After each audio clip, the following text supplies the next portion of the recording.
Salam sejahtera Malaysia, denyut nadi suara rakyat bergema di channel ini. Jangan lupa tekan butang subscribe, like dan share. Malaysia kita punya, cintai Malaysiaku, kita jaga kita.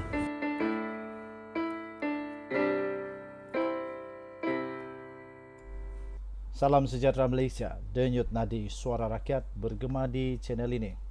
Tuan-tuan dan puan-puan yang dihormati sekalian, sekali lagi PAS diheret ke mahkamah kerana didakwa memfitnah sekali lagi. Kesian juga saya kepada parti PAS ini.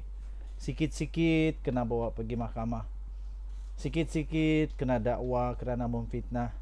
Dan kali ini pula seorang lagi ulama juga, seorang yang memang arif dengan agama, mengheret PAS ke mahkamah.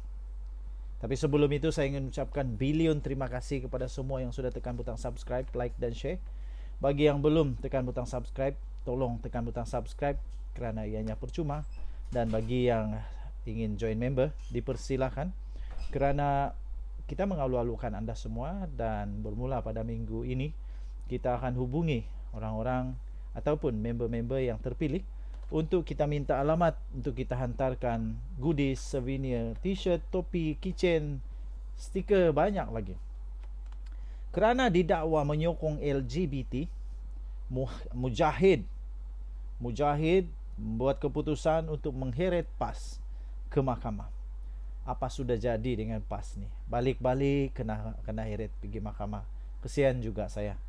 Naib Presiden Amanah iaitu Mujahid Yusof telah memfailkan saman fitnah terhadap PAS berhubung dakwaan bekas Menteri Agama itu telah menyokong golongan LGBT. Iaitu lesbian, gay, bisexuals dan transgender. Peguam Mujahid mengesahkan saman itu di Mahkamah Tinggi Kuala Lumpur. Telah memfailkan writ saman itu di Kuala Lumpur, di Mahkamah Tinggi Kuala Lumpur pada 15 Disember pada tahun yang lalu. Tindakan sivil itu berkaitan dengan satu hantaran daripada Facebook pada 16 Oktober yang lalu yang merujuk ketika dia menjadi menteri di Jabatan Perdana Menteri yang menjaga hal ehwal agama ketika pentadbiran Pakatan Harapan sebelum ini. Menurut kertas kausa yang dilihat oleh Malaysia kini, plaintiff iaitu Mujahid telah menamakan Taqiyuddin Hasan selaku Setiausaha Agung PAS sebagai defendant pertama. Dalam pernyataan tuntutannya itu, dia mendakwa Taqiyuddin atau PAS dengan niat yang jahat memuat naik hantaran untuk menjejaskan maruahnya. Dia mendakwa hantaran itu telah memfitnahnya kerana dia tidak pernah menyuarakan sebarang sokongan berkaitan golongan LGBT. Menurutnya, ketika menjadi menteri, dia tidak pernah menghalang pihak berkuasa daripada mengambil tindakan terhadap aktivis LGBT atau di kalangan yang terlibat dalam kegiatan LGBT.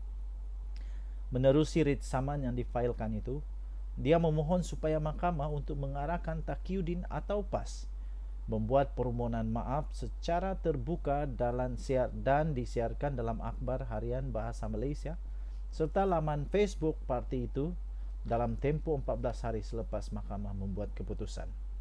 Dia juga memohon mahkamah untuk mengarahkan mereka untuk memadamkan kenyataan yang didakwa fitnah itu serta gambarnya dalam hantaran Facebook itu, serta mengeluarkan injuksi untuk menghalang mereka daripada mengulangi kenyataan tersebut. Dia juga menuntut ganti rugi am, teladan dan teruk, kos kadar faedah tahunan 5% daripada pempasan bermula tarikh keputusan sehingga bayaran penuh dibuat, serta relief-relief lain yang dirasakan wajar oleh mahkamah. Ketika dihubungi oleh Malaysia kini, peguam Mujahid iaitu Nur Azmir Zakaria telah mengesahkan pengurusan kes bagi saman itu akan dibuat di Mahkamah Tinggi Kuala Lumpur esok. Denyut nadi suara rakyat bergema di channel ini. Jangan lupa untuk tekan butang subscribe, like dan share. Kita jaga kita, Malaysia kita punya. Kita jumpa lagi. Bye-bye. Salam sejahtera Malaysia. Denyut nadi suara rakyat bergema di channel ini. Pertama sekali saya ingin ucapkan bilion terima kasih kepada semua yang sudah tekan butang subscribe, like, share dan komen. Bagi yang sudah join member, saya ucapkan terima kasih berbilion-bilion. Dan bagi yang belum, saya mohon tekanlah butang subscribe, like, share, komen. Tekan butang join member untuk jadi member di dalam channel ini, kerana kita akan mulakan pemberian penghargaan kepada semua member yang terpilih. Kita akan hantar bermula minggu ini baju t-shirt, topi, keychain, stickers, merchandise daripada The Twin TV untuk semua member yang terpilih dan bertuah. Kerana itu tekan butang subscribe, join member. Tuan-tuan dan puan-puan, saya bukan pentakzub 100% kepada Anwar Ibrahim, tapi saya kagum. Saya bukan nak backing kah, nak jilat Anwar kah, tidak. Anwar tak pernah bagi saya duit pun, 1 sen dia tak pernah bagi duit. Dia bukan jiran saya pun. Tapi perkara betul kita harus betulkan. Perkara salah kita harus tegur. Sebab kita mau jadi suara rakyat. Baik. Saya terus terang baru balik daripada mengambil bantuan musim tengkujuh. Bantuan musim tengkujuh untuk penoreh getah. Terima kasih diucapkan kepada kerajaan ini, kerajaan perpaduan yang mengekalkan. Apa yang saya nak bicarakan sekarang ini adalah saya ingin membetulkan persepsi masyarakat tentang kerajaan perpaduan, tentang Datuk Seri Anwar Ibrahim sebagai Perdana Menteri baru Malaysia yang ke-10. Sebab ada persepsi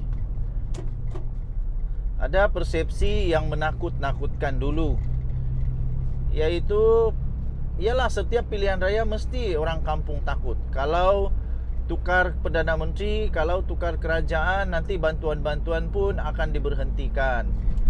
Tak ada. Saya sahkan bantuan-bantuan tak ada yang dihentikan. Baru sebentar tadi saya ambil bantuan musim tengkujuh RM800 Malaysia. Dan bantuan ini, bantuan yang tak dikurangkan sesen pun. Terbukti selepas Datuk Seri Anwar Ibrahim menjadi Perdana Menteri, apa yang ditakut-takutkan oleh rakyat, terutamanya momok-momok, terutamanya dakyah-dakyah yang menyatakan bahawa Datuk Seri Anwar Ibrahim akan menamatkan banyak bantuan-bantuan, tidak terjadi. Dikekalkan, malah ditambah baik. Okey, saya ingin juga menjawab beberapa tomahan, tuduhan daripada orang-orang penyokong-penyokong kerajaan sebelum ini. Saya tak salahkan, okeylah, itu memang politik, memang begitu. Mempertahankan, membangkang dan juga mengkritik.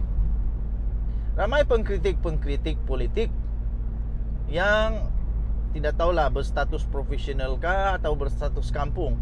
Pada saya, itu berstatus kampung. Kerana pada pendapat saya, orang yang profesional, dia tidak akan membuat penilaian segera, tetapi dia membuat penilaian dalam jangka waktu yang bersesuaian, dalam jangka waktu yang tepat, dalam jangka waktu yang relevan. Ramai orang duk kata Perdana Menteri Anwar Ibrahim bagus, tapi harga minyak tak turun pun. Ingat sekali lagi, manifesto harga minyak itu bukan pada PRU 15, tapi itu pada PRU sebelum ini. Dan keduanya, macam mana kita nak menilai Anwar Ibrahim sedangkan dia baru jadi Perdana Menteri? Sedangkan Perdana Menteri sebelum ini berpuluh-puluh bulan, bertahun-tahun jadi Perdana Menteri, tetapi harga minyak tak turun-turun pun. Yang kita nampak sekarang ini, kerajaan perpaduan memang betul-betul bersemangat, betul-betul mencari jalan untuk membantu rakyat dalam mencari penyelesaian terbaik. Penyelesaian terbaik untuk membantu rakyat yang semakin terhimpit dengan masalah kewangan, masalah cara hidup, masalah pendidikan, masalah kesihatan, dan banyak lagi masalah-masalah yang lain. Berilah peluang kepada kerajaan ini untuk buktikan dulu dalam setahun dua. Bukannya baru 3 bulan kita dah buat kesimpulan bahawa Anwar Ibrahim tak bagus. bukan begitu. Berilah kesempatan kepada kerajaan perpaduan ini untuk membuktikan. Dan banyak bukti-bukti yang baru yang kita tahu bahawa kerajaan ini berfungsi dengan baik. Salah satunya ialah di mana negeri wilayah Sabah dan wilayah Sarawak semakin diperhatikan, semakin serius dipertimbangkan, semakin serius dipertimbangkan di dalam tuntutan mereka untuk MA63. MA63 yang sebelum ini agak suram, tetapi pada kerajaan perpaduan kali ini MA63 nampaknya ada perkembangan yang bagus, yang mana Perdana Menteri sebelum ini tak mampu buat, walaupun bertahun-tahun, berpuluh-puluh tahun, berpanggal-panggal menjadi Perdana Menteri Malaysia.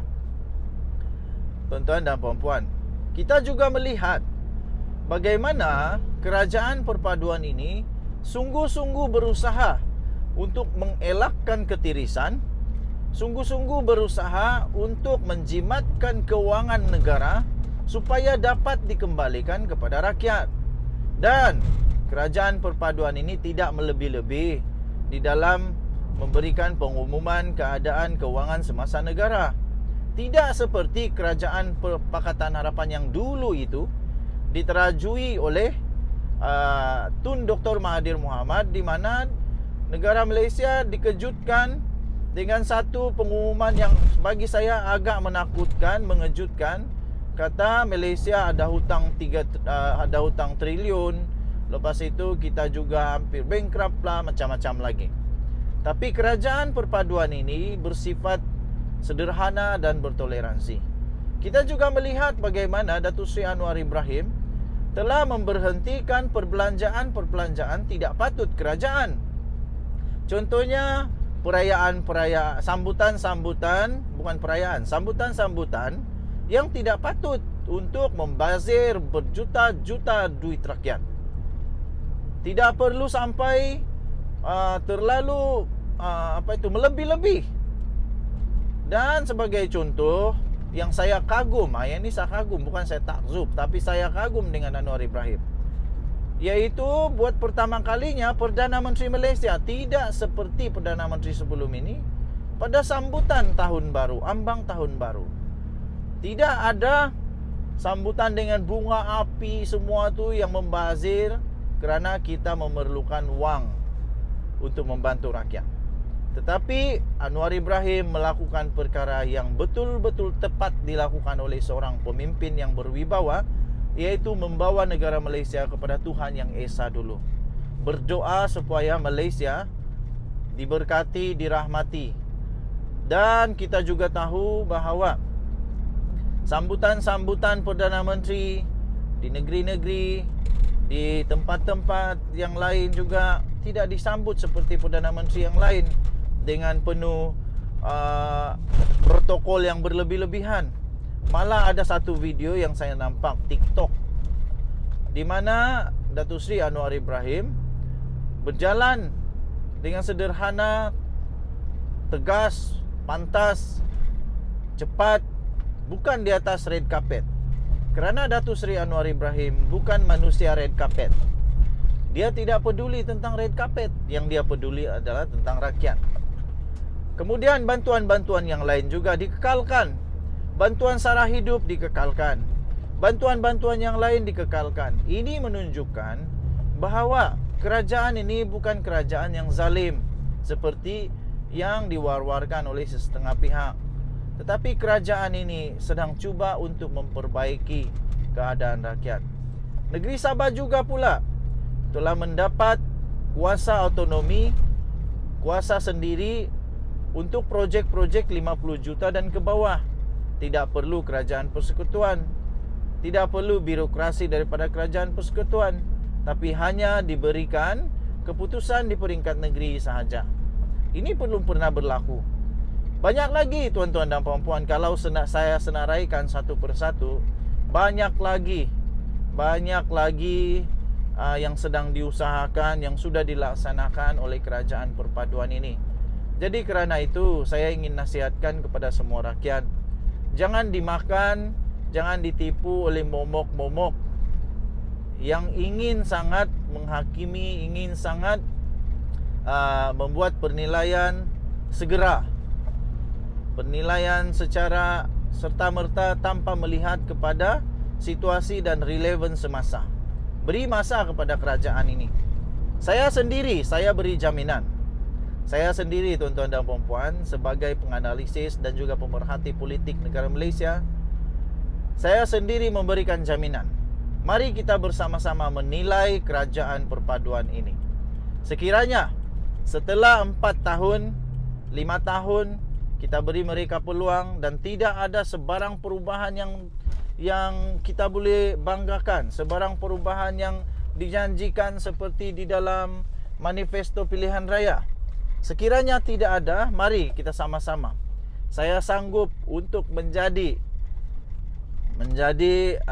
media untuk kita sama-sama tukar kerajaan kalau mereka tak baik, tak bagus, tak boleh buat kerja. Tetapi bagilah peluang. Kalau mereka boleh buat kerja pun, sekali lagi saya sendiri juga menawarkan channel saya ini untuk kita membantu kerajaan ini mengekalkan penguasaan mereka semula di dalam pilihan raya.